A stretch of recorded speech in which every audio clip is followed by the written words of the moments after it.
సహోదరులారా, ఈరోజు నేను మీతో చెప్పే ఇది వాస్తవంగా జరిగిందే. ఒక ఊర్లో ఒక ఆయన, అంటే ఒక చిన్న పిల్లాడు, ఒక వాళ్ళ ఊరు నుంచి చదువుకుంటాకి రమారమి ఒక 3 కిలోమీటర్ల దూరం నడుచుకుంటూ వచ్చి అక్కడున్న స్కూల్లో చదువుకోవాలి. అలా వచ్చేటప్పుడు మధ్యలో గాన వర్షం పడితే చాలా దూరం బురదలోనే నడిచి రావాలి. ఒకసారి పుస్తకాలు తడిచిపోతుండే, అట్లా ఎట్లాగొట్లాగా వచ్చేవాడు. అతను మెల్లగా అంత కుగ్రామం నుంచి అలాగే చదువుకుంటూ ఒక హై స్కూల్‌కొచ్చి, హై స్కూల్ నుంచి బాగా రాణించి, మంచి చదువరి బాగా చదువుతాడు. అట్లా అట్లా కాలేజీలో చదివి, కాలేజీ నుంచి డాక్టర్ అయ్యి, డాక్టర్ తర్వాత గుండె రోగాలకు సంబంధించినటువంటి ఒక స్పెషలిస్ట్‌గా అయిపోయి, అందులో చాలా ఉన్నత స్థాయికెళ్ళిపోతాడు. అలా వెళ్ళిపోయిన ఆయన దేశ విదేశాల్లో చాలా ఆపరేషన్స్ అయి చేస్తూ ఒక పేరు పొందిన వాడిగా మారిపోతాడు. ఆయన అపాయింట్మెంట్ దొరకడం చాలా కష్టంగా ఉంటుంది. చాలామంది చాలా రకాలుగా ప్రయత్నిస్తుంటారు. చాలామందికి దొరకడు. కానీ ఆయనకున్న ఒక మంచి బుద్ధి ఏంటంటే, తాను ఏ ఊర్లోనైతే అట్లాగా చదువుకున్నాడో, ఏ ఊర్లో అయితే పెరిగాడో, ఆ ఊర్లో అదే స్కూల్‌లో ప్రతి సంవత్సరం కూడాను ఆ ఊర్లో ఉన్న వాళ్ళ కొరకు, వాళ్ళ యొక్క హెల్త్ చెకప్ కొరకు ఆయనే ఫ్రీగా ఒక క్యాంప్ ఏర్పాటు చేసి, ఎంత విదేశాల్లో ఎట్లా ఉన్నా సరే, ఆ రోజు మాత్రం అక్కడికొచ్చి, ఆ ఊరి వాళ్ళతో గడుపుతూ అందరిని పలకరించి మాట్లాడుతూ ఉంటాడు. దేశ విదేశాల్లో ఎక్కడ అపాయింట్మెంట్ దొరకని వాళ్ళు, పలానా రోజు ఆయన ఆ ఊరొస్తాడని తెలిసి అక్కడికొచ్చి ఆ రోజు చూయించుకోవటానికి ప్రయత్నిస్తుంటారు. చూడండి ఆయన యొక్క ఔన్నత్యాన్ని. ఆయన ఎంత పెద్దోడైనా తాను పెరిగిన ఊరిని, తన యొక్క సొంత ప్రజల్ని ఆయన మర్చిపోలేదు.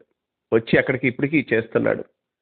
మేము కూడా అవి ఒకసారి గమనించి వచ్చాం వెళ్ళి ఒక పని మీద. నేను కూడా ఒకసారి వేరే వాళ్ళని తీసుకొని ఆయన దగ్గరికి వెళ్ళాల్సొచ్చింది. కనుక సహోదరులారా, ఇది చాలా మేలైంది. ఆయన క్రైస్తవుడో కాదో నాకు తెలీదు. నాకు తెలిసినంత వరకు క్రైస్తవుడు కాకపోవచ్చు. అయినా ఆయన అలా చేస్తున్నాడు. ఆయనే అలా చేస్తే దేవుని యొక్క ప్రేమ, దేవుని యొక్క ఉపకారాలు తెలిసిన మనం ఇంకెంత గొప్పగా ఇతరులకి మేలు చేయాలి. అట్లా మనల్ని మేలు చేయమని చెప్తూ, తాను మనకి మేలు చేస్తూ ఉపకారిగా ఉన్న తండ్రి అయిన దేవునికి, మన ప్రభువు రక్షకుడైన యేసుక్రీస్తు వారి ఘననామందు స్తుతులు, స్తోత్రాలు, వందనాలు, కృతజ్ఞతాస్తుతులు చెల్లిస్తున్నాను. ఆయన ఘనమైన నామాన్ని బట్టి భూమి మీద విస్తరిస్తూ వర్ధిల్లుతున్న మీకు కూడా క్రీస్తు వారి పుణ్యనామములో శుభములు, వందనములు తెలియజేసుకుంటున్నాను. సహోదరులారా, స్నేహితులారా, మీరందరూ క్షేమంగా ఉన్నారు కదా? మరొక రోజు మీతో కలిసి దేవుని వాక్యం ధ్యానం చేయటానికి ప్రభువు మనకిచ్చిన కృపను బట్టి ప్రభునందు ఆనందిస్తూ స్తుతిస్తూ నేటి వాక్య ధ్యానాన్ని గలతీ పత్రిక 6వ అధ్యాయము 9-10 వాక్యాల నుండి ధ్యానం చేస్తాం. గలతీ పత్రిక 6వ అధ్యాయము 9-10 వచనములు. మనము మేలు చేయుట యందు విసుకకు యుందుము, మనము అలయక మేలు చేసితిమేని తగిన కాలమందు పట్టకోతుము. కాబట్టి మనకు సమయము దొరికిన కొలది అందరి ఎడలను, విశేషముగా విశ్వాస గృహమునకు చేరిన వారి ఎడలను మేలు చేయుదుము. సహోదరులారా, మేలు గురించి చాలాసార్లు నేను మీతో మాట్లాడాను. క్రైస్తవుడంటే చారిటీ. అదేంటో చారిటీ, క్రిస్టియానిటీ ఈ రెండు కూడా ఒకేలా పలుకుతున్నట్లుగా అనిపిస్తుంటుంది. రెండింటికి స్టార్టింగ్ లెటర్స్ ఒకటే. కాబట్టి క్రైస్తవుడు దయాగుణాన్ని కలిగి ఉండాలి. యేసుక్రీస్తు గురించి తెలుగులో సినిమా తీసినప్పుడు దయామయుడు అని తీశారు. ఒకసారి కరుణామయుడు అనే సినిమా తీశారు. బహుశా మీరు చూసారో లేదో. ఇవి అంటే దేవుని యొక్క గుణగణాలను తీసినప్పుడు కరుణామయుడు, దయామయుడు ఇట్లాంటి సినిమాలు తీశాడు. Our god is god of compassion. కనికర సంపన్నుడు నీ దేవుడు అని మనకు మంచి పాట ఉంటుంది. కీర్తనలో కూడా ఉంటుంది. యెషయా గ్రంథంలో పలుమార్లు చెప్తాడు, నీ మీద జాలి పడుతున్న యెహోవా సెలవిస్తున్నాడు, నేను కనికరపడుతున్నా నీ మీద, నా కృప నీ యొద్ద నుంచి తొలగిపోదు. ఇట్లా చాలాసార్లు యెషయా గ్రంథంలో కూడా కృప గురించి, కనికరం గురించి దేవుడు మనతో మాట్లాడుతూ వస్తాడు. సహోదరులారా, మేలు చేయటం అనేది మన యొక్క ముఖ్య ఉద్దేశంగా ఉండాలి. మేలు చేయటం నీకు చేతనైనప్పుడు దాన్ని పొందదగిన వానికి చేయకుండా వెలితీయొద్దు అని చెప్పి, పొందదగిన వాడు కానీ నీకు కనిపిస్తే, మేలు చేయటం కానీ నీకు చేతనైతే తప్పకుండా చేయమంటాడు. ఇట్లా మేలు చేసే కదా అనేకులు ఈ భూమి మీద మంచి మంచి అవార్డులు, మంచి మంచి రివార్డులు, మంచి మంచి బిరుదులు పొందుకుంటున్నారు. మదర్ తెరిసా గురించి ఒకసారి చూడండి. ఆమె నిర్మల హృదయ్ అనేది కలకటాలో పెట్టినప్పుడు ఎంతో సేవ చేసి చివరికి ఆమె నోబెల్ ప్రైజ్ని తెచ్చుకుంది. అంతేకాకుండా అనేకులు అనేక రకాలుగా ఒక కేవలం క్రైస్తవులే కాదు, ఇతర విశ్వాసాల్లో ఉన్న వాళ్ళు కూడా చాలామంది. నేను చెన్నైలో ఒక ఆయన గురించి విన్నా. రోడ్డు మీద వెళ్తూ పిచ్చివాళ్ళుగా ఉన్న వాళ్ళని, ఎవరు పట్టుకోలేని వాళ్ళ దగ్గరికి వెళ్ళి వాళ్ళకి నీళ్ళతో స్నానం చేయించి కడిగి శుభ్రపరిచి వాళ్ళని జాగ్రత్తగా క్షవరం అది చేసి తీసుకెళ్ళి అతని దగ్గర పెట్టుకొని అతను చాలా వాళ్ళకి హెల్ప్ చేస్తుంటాడు. ఆయన పేరు గుర్తురాట్లా అని విన్నాను. ఆయన కూడా ప్రభుత్వం ఏదో బిరుదులతో సత్కరించింది. కనుక సహోదరులారా, మేలు చేయటం అనేది మన యొక్క మెయిన్ కాన్సెప్ట్. మేలు చేయట నీకు చేతనైనప్పుడు అంటున్నాడు కదా. రకరకాల మేళ్ళు ఉన్నాయి. ఇప్పుడు కొన్ని మేళ్ళు మత ప్రచారం అయిపోయింది అంటున్నారు. సహజంగా అన్నిటిని మించిన మేలేంటి? చనిపోయిన తర్వాత తన ఆత్మను తాను కాపాడుకునేటట్లుగా వాళ్ళకి ఎలా కాపాడుకోవాలో తెలియజేయటం, ఉదాహరణలు దృష్టాంతాలతో సహా. అట్లా మనం ఇప్పుడు చెప్పాలి అంటే చాలా విపరీతమైన వ్యతిరేకతలో మనం ఉన్నాం. అలా కాదండి, చనిపోయి తిరిగి లేచిన దేవుడు, ఎవరైతే చనిపోయి తిరిగి లేచాడో ఆ దేవుడు చెప్పిన మాటలు చెప్తున్నామన్నా వాళ్ళు ఒక విధమైనటువంటి కోపంతోనూ ఒక విధమైనటువంటి పట్టరాని ఆగ్రహంతో మన మీద ప్రవర్తిస్తున్న తీరును మనం చూస్తున్నాం. అయినను వాళ్ళ యొక్క ప్రవర్తన బట్టి మన ప్రవర్తన ఉండక, వాళ్ళు చేసిన దాన్ని బట్టి మనం ప్రతీకారం చేయకుండా ప్రేమతోనే వాళ్ళకి దీన్ని చాటించాలి. మీరు గమనించుకోండి, మీరు ఏదైనా బైబిల్లో యేసు ప్రభు యొక్క ఏ ఏ యొక్క కోణాన్నైనా సరే చూడండి, ఆయన జీవితంలో దేన్నైనా సరే గమనించండి. వీలున్నంత వరకు చివరిలో యెరూషలేముని గురించి ఆయన ఏడ్చినప్పుడు, నేను ఎన్నోసార్లు నిన్ను నా రెక్కల కిందకి చేర్చుకోవాలనుకున్నాను అని ఫీల్ అవుతాడు ఆయన. వాళ్ళేమో అసలు నువ్వు మాకొద్దు ఊరేసేయండి, సిలువేసేయండి, చంపేయండి అంటుంటారు. అయినా వారికి మేలు చేయడానికి మన ప్రభు ప్రయత్నిస్తాడు. మేలు చేయటం నీకు చేతనైనప్పుడు తప్పకుండా చేయాలి, విసుకకుండా చేయమంటున్నాడు. మేలు చేయటం యందు విసుకక ఉందు అని. మేలు చేసేటప్పుడు మనకు విసుగు వస్తుంది. ఎందుకు వస్తుంది నేను చెప్తాను మీతో. కొందరికి మనం మేలు చేస్తాం, వాళ్ళు కృతజ్ఞత లేని వాళ్ళు అయి ఉంటారు. నా మాట మీకు అర్థమవుతుంది కదా. వారు కృతజ్ఞత లేని మనుషులుగా ఉంటారు. కాబట్టి మనం చేసిన మేలును బట్టి ప్రవర్తించకుండా వాళ్ళకి ఏదో చిన్న కష్టం కలిగితే మన మీద దీన్నే ఎక్కువగా సీరియస్గా తీసుకుంటారు. సపోజ్ మీతో మాట చెప్తాను, మేళ్ళని కీడుని కొన్ని యూనిట్స్లో కొలిసామనుకుందాం. నువ్వు ఒక 1000 మేళ్ళు చేసావనుకో, లేదు 1000 మేళ్ళు అయిన తర్వాత వాళ్ళు కీడు అనుకునేటట్టుకుని 1-2 నువ్వు చేసావనుకోండి, 1000 మేళ్ళు తుడిచిపెట్టేసి ఈ 2 కీడే పట్టుకొని నీ మీద ఎదురు తిరుగుతారు. అప్పుడు నీకేమొస్తుంది? సహజంగా నీకైనా నాకైనా ఎవరికైనా సరే, ఎందుకు ఇలా చేయాలి, అసలుకి మేలుని గ్రహించలేని మనుషులు అని చెప్తాం. వీళ్ళకి ఇంకెప్పుడు నేనేం చేయకూడదు అనుకుంటాం. అదే వద్దంటున్నాడు దేవుడు. మరలా రేపు పొద్దున వస్తే చేయాల్సిందే. అలా వాళ్ళు వస్తున్నారు నీకు తెలిసినా చేయాల్సిందే. అది మాత్రం మీరు గుర్తుంచుకోవాలి. చివరిగా ఒక చిన్న మాట చెప్తాను, జాగ్రత్తగా వినండి. మీరు బాగా మేళ్ళు చేస్తారు కొందరు. ఆ మేళ్ళు చేసి వాళ్ళు మిమ్మల్ని దూషిస్తారు, లేదా తిడతారు, లేదా మీకు వ్యతిరేకంగా మాట్లాడతారు. ఆ తర్వాత మళ్ళీ కొన్నాళ్ళకి వాళ్ళు వస్తారు, ఏదో అవసరతేనా ఉంది, అప్పుడు ఏం చేసావు, ఇప్పుడు గుర్తొచ్చావా, ఎన్నాళ్ళు ఎక్కడికి వెళ్ళింది ఏంటి, ఇట్లాంటి మాటలు మాట్లాడకుండా అంతకుముందు ఎట్లా ప్రేమించాం అట్లాగే ప్రేమిస్తే అది మేలు చేయటం. విసుకకుండా మేలు చేయటం, చిచి వాళ్ళని అసలు తీసుకురావద్దు, ఇట్లాంటి మాటలు క్రైస్తవుడు పనిచేయటం. విసుకకుండా మేలు చేయాలి అని చెప్పి తర్వాత అంటున్నాడు కదా.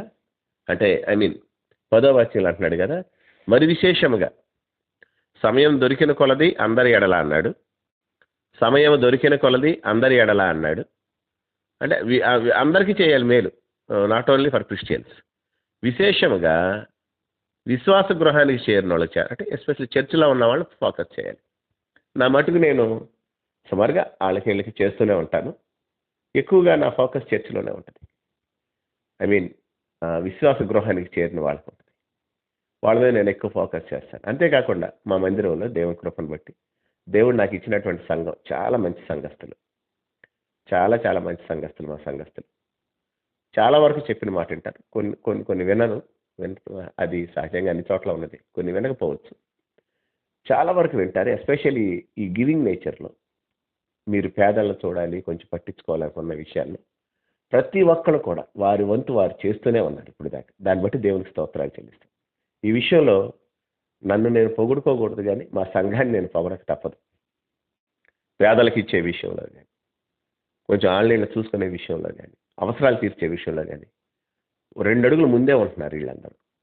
దాన్ని బట్టి దేవుని స్తోత్రాలు చెల్లిస్తాను.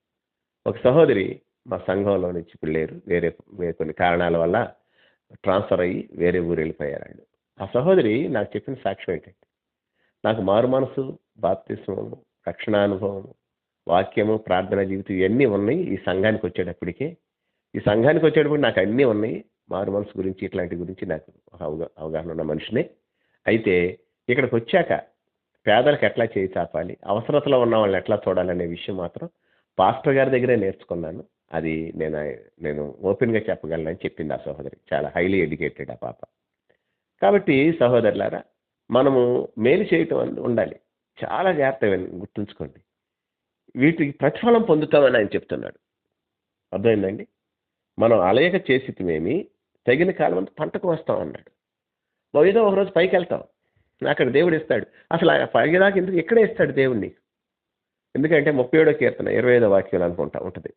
నేను చిన్నవాడిని అంటే ఇప్పుడు పెద్దవాడిని అయితే మరి నీతిమంతుల సంతానం విడబడుట కానీ వాళ్ళు భిక్షమెత్తుడు కానీ నేను చూడలేదు. దినవేళ దయాళుడై వాళ్ళు అప్పిస్తూ ఉంటారు, దీనికి వాళ్ళు చేతులు చాస్తుంటారని నీతిమంతుని పిల్లల గురించి మాట్లాడుతుంటాడు.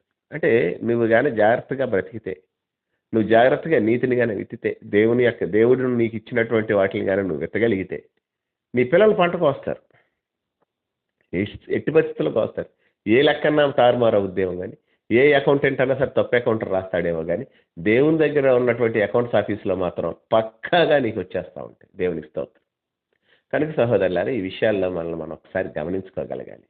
చేస్తున్నావా, చేయట్లేదా? చేయకపోతే దేవుడికి ఏం చెప్తాం? ఇప్పుడు చెప్తున్నాను మీతో ఇంకొక మాట. ఇప్పుడు ఆలోచన వచ్చింది, దాన్ని పంచుకుంటామని ఇష్టపడుతున్నాను.